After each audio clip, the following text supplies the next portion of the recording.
Real learning involves your whole being. It gets inside of you through multisensory input and by stirring your emotions. Tracking is the pinnacle of expression with respect to developing new neural pathways, strengthening the mind-body connection, problem solving, and establishing a solid connection to the landscape. In short, tracking makes you smarter. It does this for many reasons. First, it involves your whole being. Not only are you using your eyes, you're using them to process mathematical concepts such as track size, trail width, gait, stride, straddle, and pitch. More remarkable is at the same time, you're using other parts of your brain typically used in literacy. Track features and change of gait, coupled with the ecology the tracks are found in, and the behaviors of the animal being tracked, all provide setting, character, and plot. This video is a brief introduction on how to help your students decode the tracks and sign of your landscape. By learning to read the living landscape, your students will be gathering information from all of their senses. Visually, they'll be examining the features inside each track, searching for the trail, and surveying the overall ecology of the landscape. They would use their auditory skills to interpret bird behaviors that would indicate the proximity of the subject they are tracking. They would also listen for the sounds of specific species of birds, as well as the unique sound the wind makes through the boughs of dominant tree species. This information indicates the change in ecology of an area.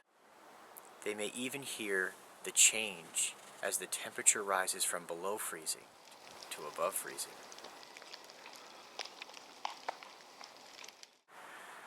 Scent tracking isn't exclusive to the domain of bloodhounds.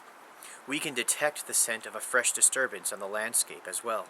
There are also the scent posts of many of the animals to consider, not to mention the smells of larder such as falling apples, mints, or carrion. Tactile information includes wind speed and direction, vital information when your subject uses its sense of smell as its dominant sense. Often, you can feel the tracks underfoot, and touching tracks can help not only identify, but age them as well. Interpersonal parts of the brain are also challenged.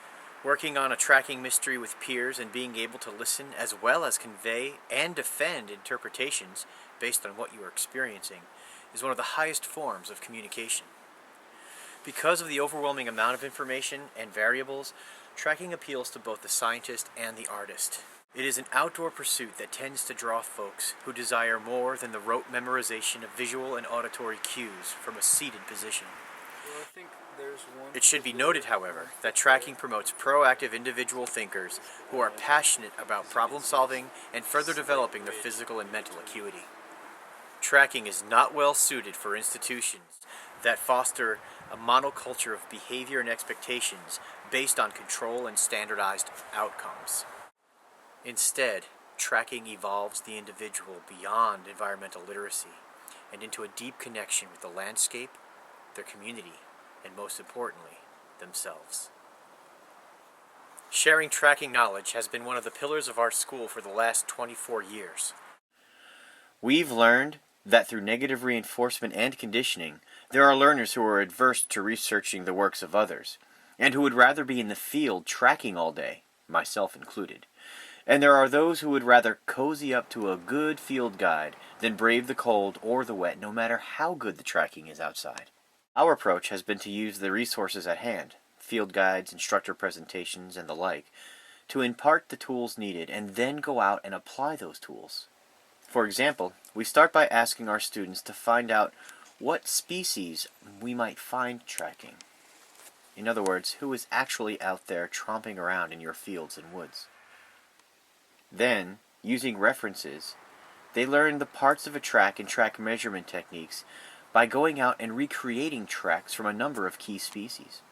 Once they're done, they further develop this skill by using measuring tools and field guides to identify the tracks that their peers made. We then head to the field and put the students on a number of real tracks and encourage them to consider the track features, compression shapes, track patterns, and trail width.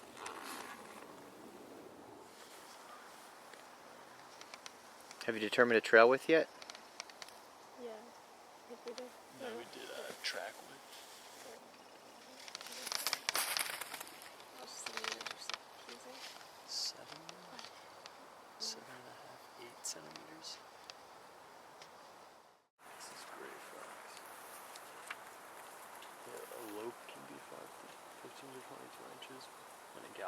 13 to 68.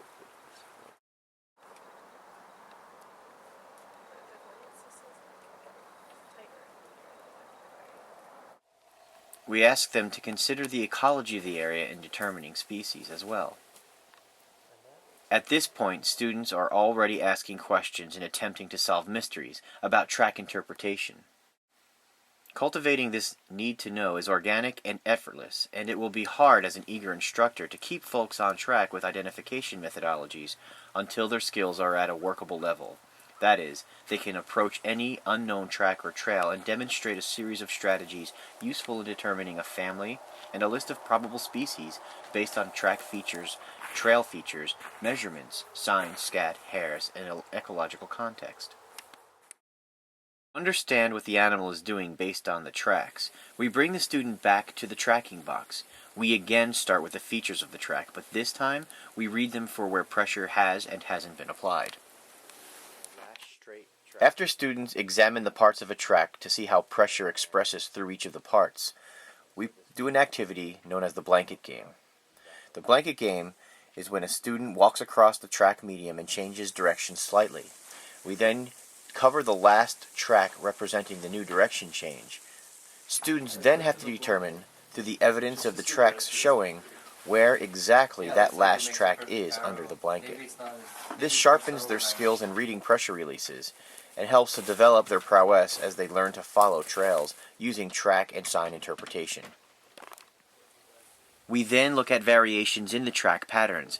With these two areas of study, we can determine rate of speed, speed change, direction and direction change, and many other details about what the animal was doing. This level of track interpretation is a great confidence boost. This sets the student up for the next area of study, trailing.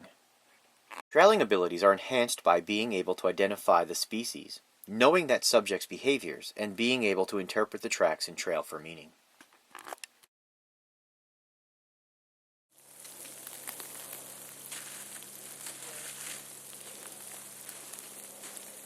One of the many exercises we use to develop trailing abilities is the fugitive game. In the fugitive game, the person running from the tracking team gets 90 seconds. In that time, they do all they can to evade the team by trying to hop from root systems or logs and rocks, doubling back, walking backwards, whatever they think is going to work.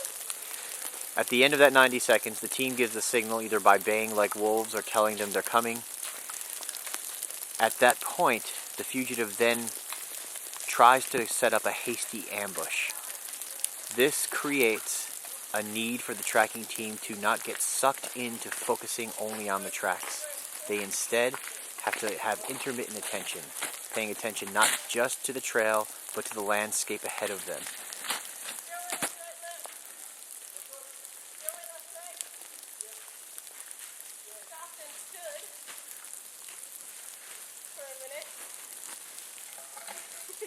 Maybe I am that spot.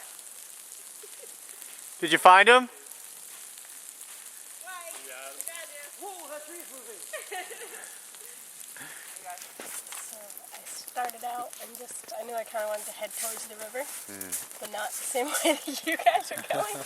So I just went that way, and I saw a lot of partridge and squirrel and snowshoe hare, and I was just kind of following them along, and lots of the partridge, you were talking about, a spot in the snow, and then little tracks. Awesome. And then they'd end, and then another set, and then I found some tracks that kind of reminded me of the skunk that we saw, just very deliberate, just looked like something with a little bit more prestige or something than all the other critters. They stood out anyway, I guess. Nice. So I followed those. Oh, I need the light. I guess they were alternate walkers. I'm not sure. Something four-legged going to the and Wow. they came to the river and crossed right over this little narrow log. I could see them going on the other side, going up the hill, and I was really scared to cross the river and really wanted to get across and follow them. So I did. I went shimmied over the log the same way that they did, and kept following it. And the tracks were hard to get clear. Sometimes I imagined I saw toes, But at some points it looked like the back legs were definitively longer, and at one point it looked like a miniature human footprint is. So I was thinking something with the longer back feet. And then came to a spot where it went under a log, and I found 2 long gray wiry hairs. So that was curious. And then it really clearly the tracks would go right up to a hemlock, the base of a hemlock. And then they'd go off the other side of it, it climbed up. And I stopped for a while and looked up the hemlock tree and thought I saw some dark mass in the Y of the tree way up, but I couldn't be sure. It looked more like some kind of nest or something, but I've never seen a porcupine in the tree, so I wasn't sure if it could be. But the tracks kept going, so I just kept following them. Trying to think if there were any other big clues or interesting things that I saw. But, yeah, followed it all the way. They led right up to a little den going under a rock. And right in front of the rock was this big pile of the little kidney-shaped, dark-colored poops. And I climbed right up to the rock and peered in, and it was really dark and was waiting for my eyes to adjust, and then I saw a porcupine in there. It really freaked me out. And I jumped backwards, and then I was trying to look at it from different angles, but I didn't want to get too close because I don't really know that much about them or how they would react to me poking my head in their den and being cornered in there. But then I noticed some quills. Then I got really excited and just ran back down to find other people to talk. Let's switch. That's awesome. Very cool. All right, let's pack it up. We use weather journals and track aging boxes every mealtime to record and observe how tracks age throughout the length of our tracking programs. You cold?